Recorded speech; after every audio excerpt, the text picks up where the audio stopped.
नमस्कार दोस्तों, मैं हूं नीलेश और 21 दिसंबर के करंट अफेयर्स में एग्जाम गुरुजी के डेली करंट अफेयर्स में आप सभी का एक बार फिर से स्वागत करता हूं। और यहां पर हम मध्य प्रदेश, राष्ट्रीय और अंतर्राष्ट्रीय खबरें पढ़ने वाले हैं। करंट अफेयर्स की पीडीएफ आप एग्जाम गुरुजी के टेलीग्राम चैनल से डाउनलोड करना बिल्कुल भी नहीं भूलें। करंट अफेयर की शुरुआत करने से पहले आपको बता देते हैं कि 2022 के अपडेटेड नोट्स जो कि प्री और मेंस दोनों के एग्जाम गुरुजी के प्लेटफॉर्म पे उपलब्ध हैं। इनके साथ आपको मुख्य परीक्षा की टेस्ट सीरीज मिल रही है। मेंस नोट्स के साथ आपको कॉपी आंसर राइटिंग टेस्ट जो होते हैं आपके चेक कराने वाली टेस्ट सीरीज मिलती है। प्री के साथ आपको डेली आंसर राइटिंग प्रैक्टिस मिलती है, जिसमें आपको छोटे छोटे वीडियोस होते हैं, साथ में आपकी एक पीडीएफ होती है जो कि मॉडल आंसर की होती है, वो आपको मिलती है। इसकी ज्यादा जानकारी के लिए नीचे दिए गए नंबर पे आप कांटेक्ट कर सकते हैं या एग्जाम गुरुजी के ऐप से डायरेक्ट ऑर्डर कर सकते हैं। करंट अफेयर की शुरुआत हम आज के विचारों के साथ करेंगे और आज का विचार जो है स्वामी विवेकानंद का है, जो अपने आप में ही हमारे लिए एक बहुत बड़े प्रेरणा स्रोत है। और हम मनाने वाला है युवा दिवस। धैर्यवान व्यक्ति सब कुछ हासिल कर पाता है, इसलिए हिम्मत मत हारिए, कठिन परिस्थितियों में भी धैर्य बनाए रखिए। धैर्य से सब कुछ प्राप्त किया जा सकता है और धैर्य एक ऐसा हथियार है कि एक अच्छे से अच्छे व्यक्ति को भी महान बना देता है। और कितनी भी कठिन परिस्थितियां हो, धैर्य के माध्यम से हम धैर्यवान व्यक्ति हो करके उन्हें क्या कर सकते हैं, उन परिस्थितियों को पार कर सकते हैं। हम अपने जीवन को आगे बढ़ा सकते हैं, एक अच्छे लक्ष्य जो जो हमने तय किए हुए हैं उनको प्राप्त कर सकते हैं। तो धैर्य बनाए रखिए, धैर्यवान बनिए और धैर्य के साथ चीजों को देखिए और समझिए। शुरुआत करते हैं पिछले दिनों हमने जो पढ़ा उसके रिवीजन के साथ। तो पिछले दिन हमने देखा था कि केंद्र सरकार ने कितने वर्षों के लिए एक नया अभियान शुरू किया है, जिसका नाम रखा नव भारत साक्षरता कार्यक्रम। प्रौढ़ शिक्षा अभियान जो चल रहा था उसी का नया वर्जन है। ये अभियान चलेगा अगले 5 वर्षों के लिए। सरकार ने भी हमारे यहाँ जो रेल मंत्रालय रेल परियोजना ने भारत की सबसे लंबी एस्केप टनल बनाई है और वो है, इसका नाम T49। सरगम कौशल है जिन्होंने मिसेस वर्ल्ड 2022 का खिताब जीता है और ये जम्मू कश्मीर राज्य की रहने वाली है। गोवा विक्ट्री दिवस जो मनाया जाता है, ये मनाया जाता है 19 दिसंबर को। फीफा वर्ल्ड कप जो 2022 है अर्जेंटीना ने जीता है, इसमें गोल्डन बूट अवार्ड जो मिला है वो लियोनेल मेसी को मिला है। आगे की तरफ देखेंगे मध्य प्रदेश के करंट अफेयर्स की। सुशासन सप्ताह जो पूरे वैसे भारतवर्ष में मनाया जा रहा है, लेकिन मध्य प्रदेश में जो मनाया जाएगा 19 से 25 दिसंबर को मनाया जाएगा। मध्य प्रदेश के लिए इसलिए विशेष हो जाता है क्योंकि जो ये 25 दिसंबर की तारीख है जिस दिन सुशासन दिवस मनाया जाता है, अटल बिहारी वाजपेयी जी के जन्मदिन के दिन। तो उनका जो जन्म हुआ था वो मध्य प्रदेश के ग्वालियर में ही हुआ था। 9वें अंतर्राष्ट्रीय वन मेले का आयोजन जो किया जा रहा है प्रतिवर्ष की तरह भोपाल में किया जा रहा है। शिक्षा समागम, इसका जो आयोजन किया जाना है ये उज्जैन में किया जाना है। विंध्यवासिनी जो माता मंदिर है सलकनपुर, वो कहाँ पे है, वो सीहोर में है। और यहाँ पर जैसे महाकाल लोक का पूरा निर्माण किया गया उस प्रकार से वहां भी कार्य चल रहा है। मोहनपुरा डैम ये कहाँ पर है, ये राजगढ़ में आता है और भारत का पहला एक बोलते हैं आप सिंचाई परियोजना जो पूरी की पूरी पाइपलाइन के माध्यम से खेतों पे पहुंचाई जाएगी। शुरुआत करते हैं हम आज के राष्ट्रीय अंतर्राष्ट्रीय खबरों की। सुशासन सप्ताह 2022 के तहत प्रशासन गांव की ओर एक अभियान है जो कि भारत सरकार के द्वारा चलाया जा रहा है। और ये भारत सरकार के किस विभाग के द्वारा चलाया जा रहा है, ये केंद्रीय कार्मिक लोक शिकायत जो मंत्रालय है उसके द्वारा चलाया जा रहा है। डिटेल से यहाँ पर हम देख लेंगे। सुशासन सप्ताह जो मनाया जा रहा है 19 से 25 दिसंबर तक मनाया जाएगा। भारत सरकार का जो केंद्रीय कार्मिक और लोक शिकायत विभाग है, इसके जो वर्तमान मंत्री है डॉक्टर जितेंद्र सिंह है, इन्होंने अभी हाल ही में इसकी क्या करी है, शुरुआत करी है सुशासन सप्ताह 2022 की। यहाँ पर एक लक्ष्य दिया है प्रशासन गांव की ओर। क्योंकि यहाँ पर गांव जुड़ा है तो कई बार हम लोग कंफ्यूज हो सकते हैं कि ये या तो कृषि मंत्रालय से होगा, पंचायती राज से होगा, लेकिन ये जो प्रशासनिक विभाग आता है ये हमारा केंद्रीय कार्मिक मंत्रालय के अंतर्गत आता है। ठीक है। और सुशासन का संबंध किससे होता है, हमारे कर्मचारी से होता है जो हमें प्रोवाइड करते हैं। जैसे हमारे अब इसके लिए सरकार ने क्या किया, जो जिला कलेक्टर हैं, ठीक है, तो अब इन्हें क्या है, कुछ कलेक्टरों को चिन्हित किया गया है और उनके माध्यम से क्या होगा कि अब जो लोगों को योजनाएं होती हैं, उनकी जो समस्याएं हैं, ये पूरे के पूरे सप्ताह में उनका निवारण किया जाएगा। सरकार इसको एक बोलते जन अभियान की तरह इसको प्रस्तुत करेगी। सभी राज्य जो भी केंद्र शासित प्रदेश है वहां पे अलग अलग कार्यक्रम होंगे, उनकी जो भी सेवाएं होंगी, आम जनता की समस्याएं होंगी, उनका तेजी से निराकरण किया जाएगा। मुख्य उद्देश्य सरकार का ये होता है। तो अब इसमें भारत के लगभग 700 से अधिक जिला कलेक्टर हैं, वो इसमें पार्टिसिपेट करेंगे और लोगों की समस्याओं को सुलझाएंगे। बात करें सुशासन सप्ताह की तो ये 19 से 25 दिसंबर तक मनाया जाएगा। सुशासन सप्ताह के दौरान लोक शिकायतों की सफलता की जो 43 कहानियां वो भी साझा करेंगी। बढ़ते हम लोग प्रश्न क्रमांक 2 में। हाल में किस राज्य की रक्त से कार्पो कुर्बानी को भौगोलिक श्रेणी जीआई टैग दिया गया है? ये दिया गया, इसका यहाँ पे से में गैप हो गया है, इसका नाम पूरा रक्त से कार्बो कुर्बानी है। ठीक है, ये जीआई टैग मिला है कहाँ? लद्दाख का। लद्दाख का ये एक फल है। आपने इसको अक्सर देखा होगा कि यहाँ पे ताजा फल है, जब ये सूख जाता है तो मेवे के रूप में इसका प्रयोग भी किया जाता है। तो ये जो रक्त से खारको खुबानी है, इसको जीआई टैग दिया गया है। और ये बड़ी बात इसलिए है क्योंकि ये जीआई टैग में जो लद्दाख है, इसका ये पहला जीआई टैग है। और इसकी जो खेती होती है मुख्यतः कहाँ होती है? लद्दाख में ही होती है। और इसके कई प्रकार होते हैं यहाँ पर, और मतलब कई कई प्रकार की वेराइटियां होती हैं। बात करी जाए तो यहाँ पे 30 से अधिक प्रकार के खुबानी उगाए जाते हैं। लेकिन इनमें जो रक्त से कार्बो खुबानी है, ये अपने आप में एक इसकी अलग पहचान है। मीठा होता है, सफेद गिरी की तरह रंगीन, ये ऑरेंज कलर का होता है। इसको जब सुखाते तब भी ये ऑरेंज कलर की तरह होता है। और एक तरह से हम ये कह सकते हैं जो किशमिश होती है उससे बड़े साइज का होता है। छुआरे के साइज, छुआरे से थोड़ा छोटा होता है। अब ये जो मूल खुबानी है जीनोटाइप और रॉकस्टिप कार्पो खुबानी, एक सफेद बीज कोट होता है जो लद्दाख को छोड़कर दुनिया में कहीं नहीं पाया जाता है। अभी इसे क्या है कि इसको बहुत ज्यादा पसंद किया जा रहा है। साथ ही में इसको क्या है कि इसकी जो खेती है एक बड़े स्तर पे लद्दाख में कराई जा रही है। आपको ये पता होगा कि जो केसर हो गया, ये खुबानी हो गया, और एक दो ड्राई फ्रूट्स हैं जो कि केवल लद्दाख में पाए जाते हैं। और लद्दाख जो है पूरी तरह से एक पठारी क्षेत्र है, वहां पर जमीन बहुत कम है। लेकिन वहां पर जो खेती होती है वो अपने आप में बहुत बोलते कॉस्टली प्रोडक्ट्स की वहां पर खेती ज्यादातर आपको मिलेगी। जैसे केसर है, 250-300 रुपए का एक 5 ग्राम मिलता है मुश्किल से। इसी प्रकार से ये भी महंगा आता है। तो सरकार का फोकस ये है कि यहाँ पर जो एक विशेष प्रकार के फल पाए जाते हैं, या जो यहाँ पे वेजिटेबल्स होते हैं, ठीक है, ड्राई फ्रूट्स होते हैं, इनको हम क्या करें, इनको ज्यादा से ज्यादा इनका उत्पादन हम यहाँ पर बढ़ाएं ताकि लोगों की वहां पर क्या हो, आय बढ़े। साथ में पर्यटन को भी वहां पर बढ़ावा दिया जा रहा है, इसीलिए इसको जीआई टैग दिया गया है। साथ ही में कारगिल जो क्षेत्र है वहां का, वहां पे वन डिस्ट्रिक्ट वन प्रोडक्ट के तहत भी खुबानी को क्या किया जा रहा है, बढ़ावा दिया जा रहा है। पढ़ते हम लोग प्रश्न क्रमांक 3 की तरफ। स्पर्श एक अभियान है। एक स्पर्श जो अभियान है ये एक पेंशन प्रशासन प्रणाली भी है।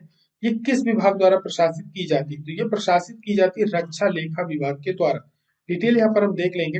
हमारे देश का जो केंद्रीय रक्षा मंत्रालय है, उसका एक विभाग है रक्षा लेखा विभाग। ठीक है, तो अभी इनका क्या हुआ है कि जो बंधन बैंक है, जो पहले एक एनजीओ भी था, बाद में इसको माइक्रो फाइनेंस बैंकिंग के रूप में इसको मान्यता दी गई है। इसके साथ अभी इनका ओएमयू साइन हुआ है। और इनका जो हमारे जो रक्षा मंत्रालय, इसकी जो पेंशन प्रणाली है जो तीनों सेनाओं के अंतर्गत आती है, इसका नाम है ये रक्षा विभाग के अंतर्गत स्पर्श। स्पर्श का जो फुल फॉर्म है सिस्टम फॉर पेंशन एडमिनिस्ट्रेशन। ठीक है, तो इसी का शॉर्ट फॉर्म बना दिया गया स्पर्श। इसको क्या है, इसके साथ जोड़ा जाएगा, बंधन बैंक के साथ जोड़ा जाएगा। तो आपसे परीक्षाओं में पूछा जा सकता है कि स्पर्श अभियान एक प्रकार का है, तो हमें याद रखना है ये एक पेंशन प्रशासन प्रणाली है। या आपसे पूछा जा सकता है कि स्पर्श जो एक पेंशन प्रशासन प्रणाली है किस विभाग के अंतर्गत आता है, तो हम लोग को तुरंत वित्त या कार्मिक विभाग की तरफ नहीं जाना है, ये रक्षा विभाग का इनकी एक प्रणाली है। ठीक है, इसमें क्या है, स्पर्श पेंशन दावों को संसाधित करने और बिना किसी बारी, एक तरह से पूरी की पूरी तरह वेब आधारित है, ऑनलाइन है। ऑनलाइन पोर्टल के माध्यम से जो रक्षा क्षेत्र से जुड़े पेंशनर हैं उनको क्या है, वहां पे पेंशन मिल जाती है, वहां पे वो अप्लाई कर सकते हैं, ये सारी चीजें उसके अंतर्गत रहती हैं। बंधन बैंक की बात करें तो इसका जो मुख्यालय है वो कोलकाता में है। और इसके जो सीईओ है चंद्रशेखर घोष है। आपका भला सबकी भलाई, इसका फुल फॉर्म हमने आपको बताया, सिस्टम फॉर पेंशन एडमिनिस्ट्रेशन। बढ़ते हम लोग प्रश्न क्रमांक 4 की तरफ। 2023 में जो हॉकी विश्व कप पुरुषों का आयोजन होने वाला है, ये किस राज्य के स्टेडियम में किया जाएगा? तो ये किया जाएगा उड़ीसा के राज्य में। इसका आयोजन भी पूरा उड़ीसा में होने वाला है।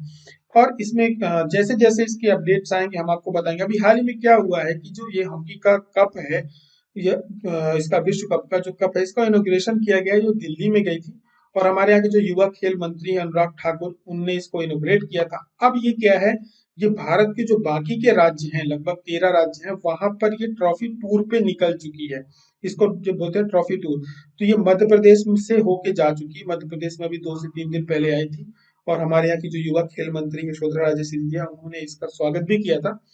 तो ये लगभग सभी जगह होता है। ओलंपिक की मसाल भी जिस प्रकार से विश्व में घूमती है, ठीक इसी प्रकार से हमारी हॉकी कॉपी जो है, कप है, ये पूरे के पूरे राज्यों में, 13 राज्यों में लगभग इसे घुमाया जाएगा। ये राज्य ये रहेंगे और सभी राज्यों से होते हुए फिर लास्ट में ये कहाँ पहुंचेगी, जहां पर इसका आयोजन होना है। अब आयोजन कहाँ होना है? ओडिशा में होना है। ठीक है, तो ओडिशा में ये पहुंचने से पहले 13 राज्य में इसकी जर्नी होगी और ओडिशा में 13 जनवरी से लेकर 29 जनवरी तक हॉकी के विश्व कप का जो आयोजन किया जाएगा, भुवनेश्वर के कलिंगा स्टेडियम में किया जाएगा और राउरकेला के बिरसा मुंडा स्टेडियम में किया जाएगा। बात करें हॉकी विश्व कप की, तो भारत को इस बार जो है दो भुवनेश्वर और राउरकेला को इसको संयुक्त रूप से मेजबानी दी गई है। आपसे कभी पूछा जा सकता है कि बिरसा मुंडा हॉकी स्टेडियम कहाँ पर है? अभी इसका निर्माण हुआ है और भारत का सबसे बड़ा हॉकी स्टेडियम भी है, बहुत अपडेटेड हॉकी स्टेडियम है। तो ये कहाँ है? ये राउरकेला में है। बात करी जाए कलिंगा स्टेडियम, हॉकी स्टेडियम कहाँ है? तो ये है भुवनेश्वर में। और इसका जो फाइनल होगा वो 23 जनवरी को होगा। यदि आप हॉकी विश्व कप के इतिहास में डालेंगे तो भारत जो है 1975 में एक बार मात्र इसका हॉकी विश्व कप का विजेता रहा है। सबसे ज्यादा बार यदि किसी ने जीता है तो वो पाकिस्तान ने जीता है। उसके बाद आपका नीदरलैंड का नंबर आता है, फिर ऑस्ट्रेलिया का आता है, फिर जर्मनी का आता है, इसके बाद भारत का है। और 2018 का जो हॉकी विश्व कप जीता था, वो जीता था किसने? बेल्जियम ने जीता था। तो भारत ने भी 75 के अलावा जीता नहीं है। 73 में भारत दूसरे स्थान पे रहा है और 71 हॉकी विश्व कप में जो पहली बार आयोजित किया था, तब टीम इंडिया जो उस समय थी तीसरे स्थान पे रही है। ठीक है, पाकिस्तान इसमें सबसे ज्यादा सफल टीम रही है। वर्तमान में यदि आपसे पूछा जाए कि हॉकी इंडिया के अध्यक्ष कौन है, तो दिलीप टर्की है, जो खुद हॉकी प्लेयर रहे हैं, काफी बड़े प्लेयर रहे हैं। बढ़ते हम लोग प्रश्न क्रमांक 5 की तरफ। 2023 में फुटबॉल क्लब, इसका क्लब विश्व कप जो है, इसकी मेजबानी कौन सा देश करेगा? तो इसकी जो मेजबानी करेगा वो मोरक्को करेगा। अभी क्या है, फीफा ने अभी इसकी घोषणा करी, वर्तमान में जो इसके अध्यक्ष है जियानी इन्फेंटिनो, इन्होंने घोषणा करी कि मोरक्को में जो अगले साल फुटबॉल क्लब विश्व कप होगा और यह आयोजन जो होगा 1 फरवरी से लेकर 2023 तक का होगा। इसमें ज्यादातर आपको जो क्लब होते हैं, अंतरराष्ट्रीय इंटरनेशनल क्लब होते हैं फुटबॉल के, वो इसमें पार्टिसिपेट करते हैं और कॉन्टिनेंटल क्लब चैंपियन भी इसमें भाग लेते हैं। और पहला जो इसका आयोजन किया गया था वो 2000 में किया गया था, ब्राजील में इसका आयोजन किया गया था और ब्राजील के करंथियस पलिस्ता है, ये क्लब है, वहाँ का फुटबॉल क्लब है, उसने ये जीता था।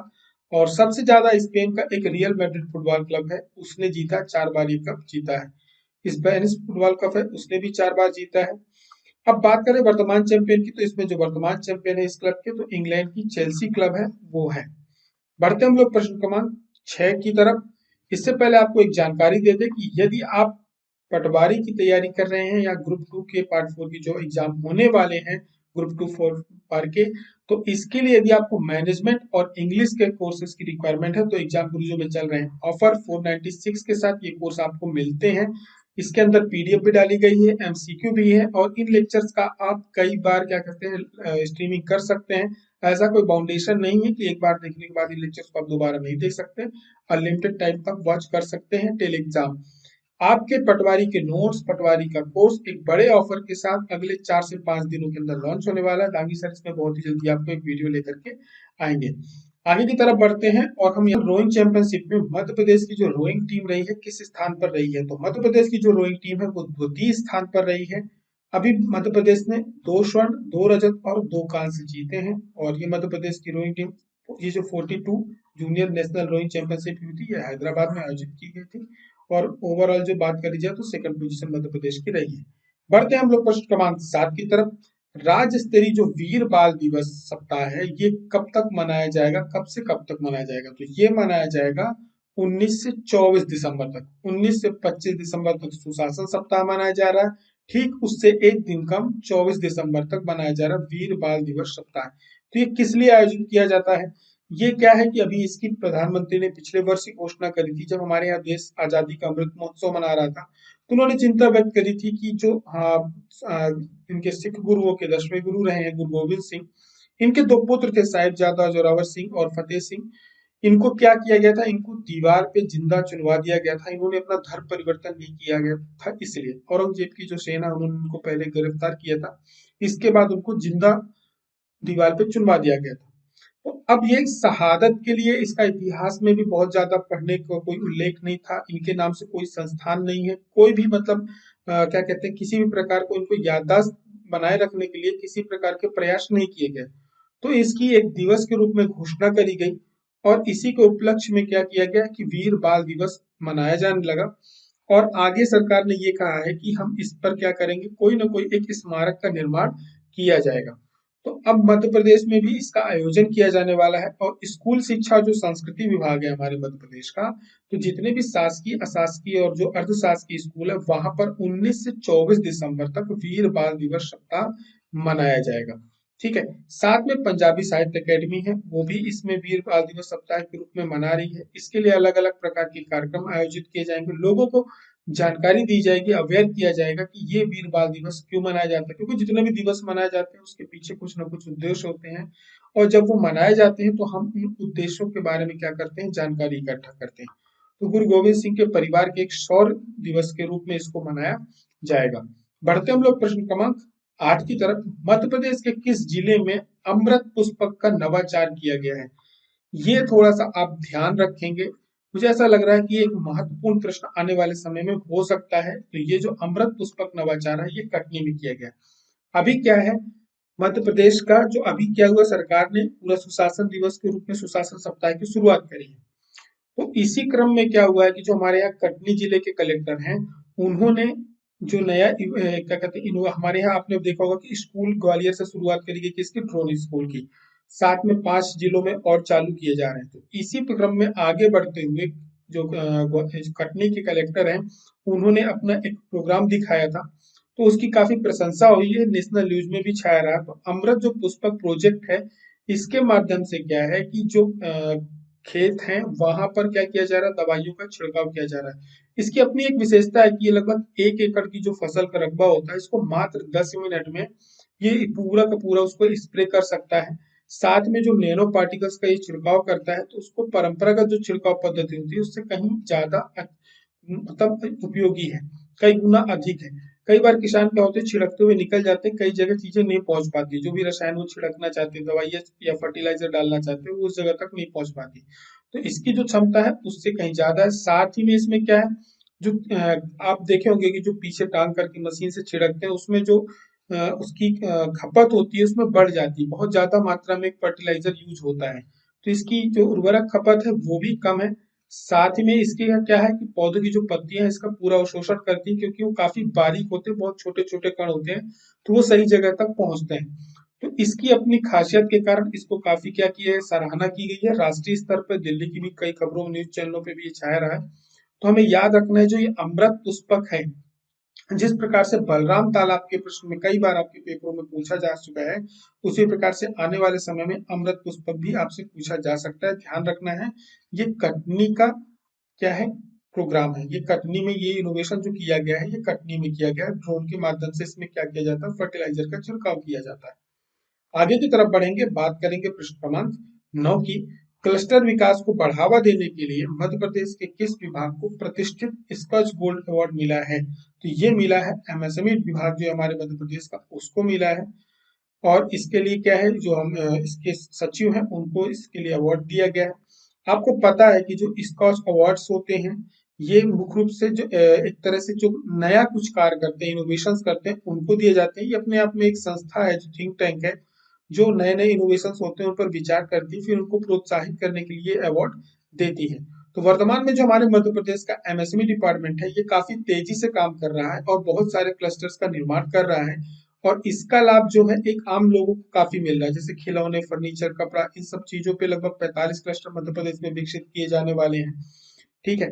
और साथ ही में 55 क्लस्टर और अन्य तैयार किए जा रहे हैं।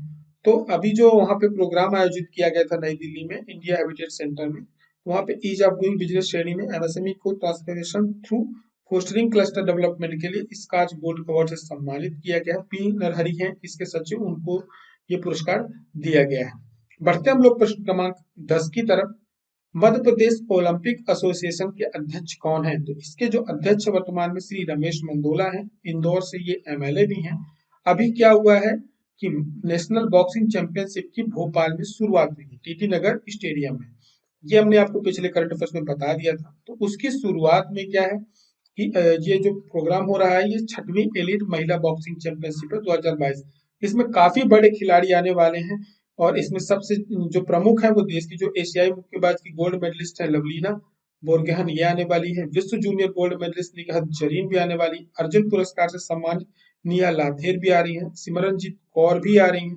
तो ये सबको आप वहाँ पे उनके देखने को मिलेगा। साथ में मध्य प्रदेश राज्य बॉक्सिंग अकेडमी के लगभग 12 बॉक्सर हैं जो अलग अलग वेट कैटेगरी में आती हैं, ये भी यहाँ पे प्रदर्शन करेंगी। तो इसी प्रोग्राम का जो इनोग्रेशन किया है मध्य प्रदेश की जो युवा खेल मंत्री यशोधरा राजे सिंधिया और जो हमारे यहाँ ओलंपिक एसोसिएशन के अध्यक्ष है रमेश मंडोला, इनके द्वारा किया गया है।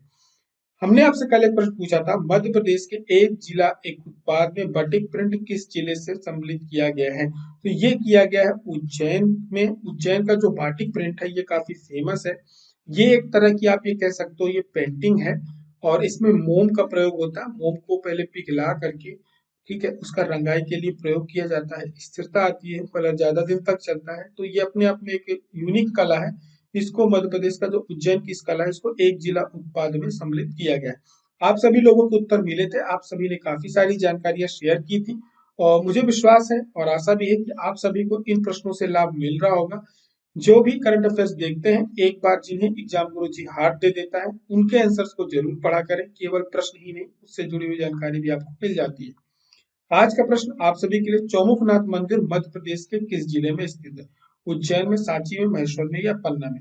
आपको बताना है उसका राइट आंसर, साथ में उस जगह से जुड़ी हुई कुछ बातें, साथ में चौमुखनाथ मंदिर से जुड़ी हुई कुछ बातें, कब निर्माण हुआ था, किसके द्वारा करवाया गया था, किस साल का है, ये भी आप बता सकते हैं या उस जिले के बारे में भी जानकारी दे सकते हैं। तब तक के लिए हमारी और आपकी मुलाकात फिर अगले करंट अफेयर्स के साथ होती है। एग्जाम गुरुजी के प्री और मेंस के वीडियो कोर्सेज की जानकारी चाहते हैं तो नीचे दिए गए नंबर पर कांटेक्ट करना बिल्कुल नहीं भूलें। ये ऑफर केवल दिसंबर तक के लिए है, इन सभी के बाद इसके ऑफर ये सभी खत्म हो जाएंगे। फिर मुलाकात होती है, तब तक के लिए अपना ध्यान रखें। जय हिंद, जय भारत।